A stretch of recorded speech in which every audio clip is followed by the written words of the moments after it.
Hi everyone. In this session, we will see the questions which have been asked in TRB 2017 from signals and system. Already we finished one part. This is the second part of the same subject. The derivative of the signal x of t is shown in figure. What is the original signal? So what is given here is derivative of the signal. What they ask is original signal. Here you see the derivative is not at all having value beyond plus 3 and less than minus 3, and it has value only at minus 3 and plus 3. So we know that derivative is rate of change of something. So when you find derivative means it will show where there is a change. If there is no change, it will show 0, right? So how can I conclude? You don't need to do mathematical calculation, simply we can find. See, in our problem they have given the signal lies at minus 3 and plus 3. So here only the derivative is there. So what does it mean? From here to here only the derivative feels the change. All other point it doesn't feel the change. So right, this is the way. You see, when you take derivative of this signal, what will happen? Here there is no change up to this point, minus infinity to minus 3. So derivative will be 0. From plus 3 to, sorry, minus 3 to plus 3 also the same value. So there is no change. So derivative will be 0. At 3 there is a change from this point to this point. Beyond 3 again the same value. Or if this one, the value should have been 0. So what should be my original signal? It should have been like this, minus 3 to plus 3. Clear? Is it? So it should have been like this, right? Minus infinity to minus 3, no change. So derivative 0. Plus 3 to plus infinity, no change. The derivative is 0.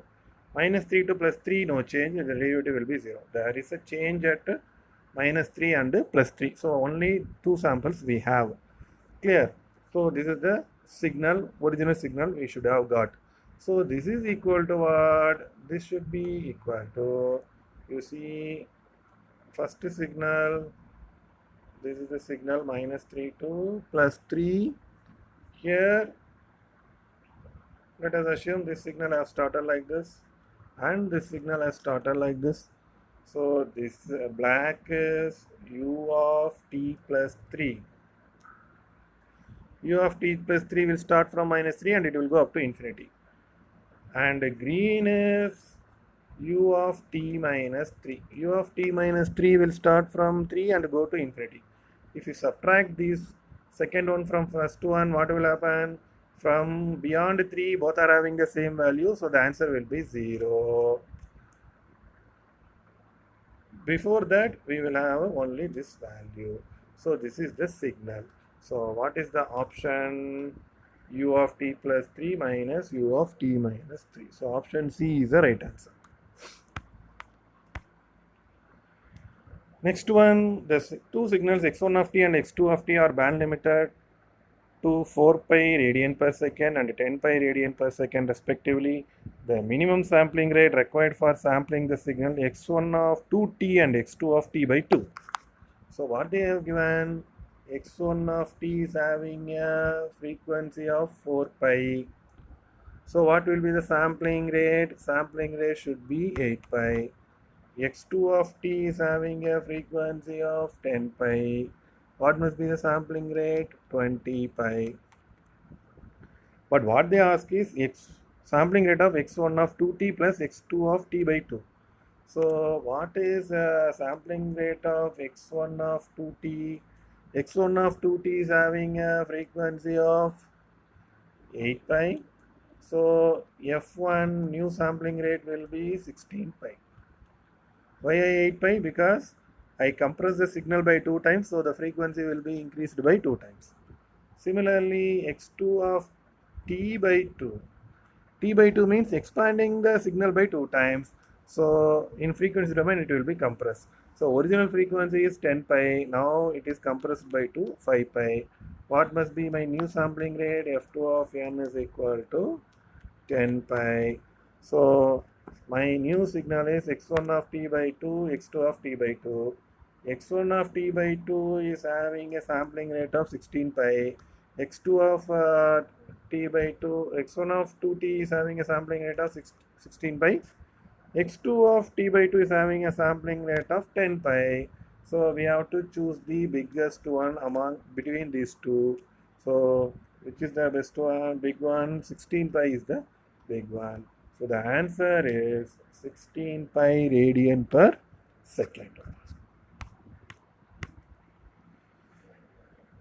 The linear time invariant system h of t is equal to e power minus 4t plus e power plus 4t u of t is dash and dash. So they ask whether it is causal and stable. So for causal system, the impulse response h of t should be absolutely integrable. So that means I have to integrate this, and if the answer is finite, the system is stable. Otherwise, it is unstable. That is minus infinity to plus infinity h of t dt. I find if it is less than infinity, that is if it is finite, it is stable. Otherwise, it is unstable. So h of t they have given. So h of t is e power minus 4t plus e power plus 4t into u of t. U of t varies from 0 to t1, infinity only. So the integration starts from minus infinity, but u of t varies from 0. So I put 0 to infinity dt. Right? So if you simplify, this one will become 0, but this will give infinity as an answer because it is exponentially growing.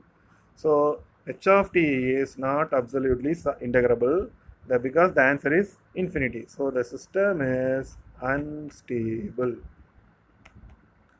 Clear? So the system is unstable. For causality, what is the condition? H of t is equal to 0 for t less than 0. H of t is given as e power 4t plus e power minus 4t into u of t. We know that u of t is 0 for t less than 0. So h of t must also be 0 for t less than 0. So this is causal. So the system is causal and unstable, which is given by the option A. Now the next question is the 4-point inverse DFT. 4-point inverse DFT of the sampled discrete time frequency Fourier transform x of e power j omega of x of n is given by. See, they have asked 4-point DFT and they have given something 6-point and they have given inverse DFT and what they gave is DFT. I think the question is having some problem. I think this has no answer. I hope you understand everything very clearly. If you are having any doubt, you can ask in comment section. Thank you.